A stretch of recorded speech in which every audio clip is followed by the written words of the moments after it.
আজকে আমি মজার একটি পুডিং বানাবো। আম আর দুধ আর লিচু দিয়ে পুডিংটা বানাবো। আসসালামু আলাইকুম, হ্যালো এভরিওয়ান, কী অবস্থা, কেমন আছেন সবাই?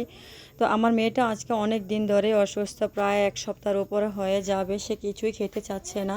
তো তাকে ভাবলাম যে একটু পুডিং বানিয়ে দেই, যেহেতু আম আছে। তো এই তো আমি আম দিয়ে পুডিংটা বানিয়ে দেবো, কারণ ও প্রায় 10 দিনের মতো অসুস্থ হয়ে গেছে। ও চোখে সমস্যা হচ্ছে, ও জ্বর, মানে কিছুই খেতে চাচ্ছে না, ওকে কোনোভাবে কিছু খাওয়াতে পারছি না। ওকে এটা বানিয়ে দিচ্ছি, আলুর ফ্রাই বানিয়ে দিচ্ছি, কিছুই খেতে চায় না, খালি আম কেটে দিচ্ছি তাও খেতে চায় না। তাই ভাবলাম যে ভিন্ন ধরনের কিছু খাবার বানিয়ে দিই। তো ওকে জিজ্ঞাসা করলাম যে তুমি কি খাবে আম্মু? তো ও বলছে যে আমাকে একটু পুডিং বানিয়ে দাও। তাই ওর জন্য একটু ভিন্ন ধরনের 2 ধরনের পুডিং বানিয়ে নিব।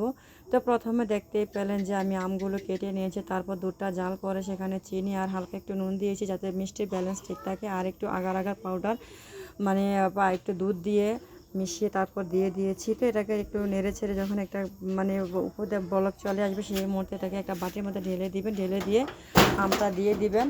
তো এই তো দেখুন আমি আমটা দিয়ে এখন ভালোভাবে নেড়ে ছেড়ে এক পাশে রেখে দেবো, তারপর এটা আস্তে করে এটা সেট হয়ে যাবে।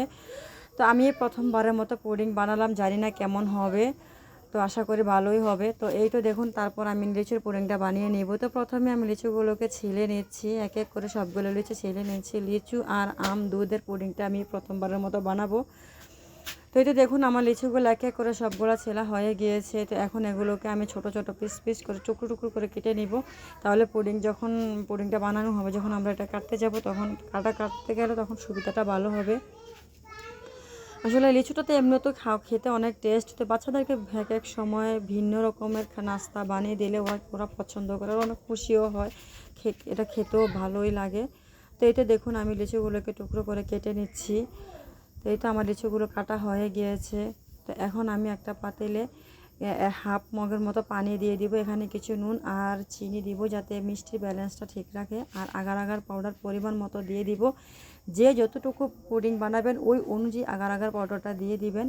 তো আমি যতটুকু বানাবো ওই অনুযায়ী আগার আগার পাউডারটা দিয়ে দিয়েছি। তো এইটা এখন পানিটা বলক চলে আসছে, সেই মুহূর্তে আমি আগার আগার পাউডারটা দিয়ে ভালোভাবে এটাকে জাল করে নেব। তো এটা আমার একটা জাল করা হয়ে গিয়েছে। তো এখন আমি এটাকে যে লিচুটা কেটে রেখেছিলাম সেই লিচুতে আমি ঢেলে দিব। তো এই তো দেখুন আমি একটা বাটির মধ্যে পানিটা নিয়ে নিয়েছি আর সাথে লিচুটা ঢেলে দিয়েছি। তো এখন এগুলোকে এক সাইডে রেখে দেবো, দিয়ে এগুলোকে ফ্রিজিং করব যাতে একেবারে ঠান্ডা হয়ে যায়। তো এই তো দেখুন আমার ফ্রিজিং করা হয়ে গিয়েছে আর আমি এগুলোকে নামিয়েও নিয়েছি। তো এই তো প্রথমে আমি আমের পুডিংটা নামিয়ে নিয়েছি।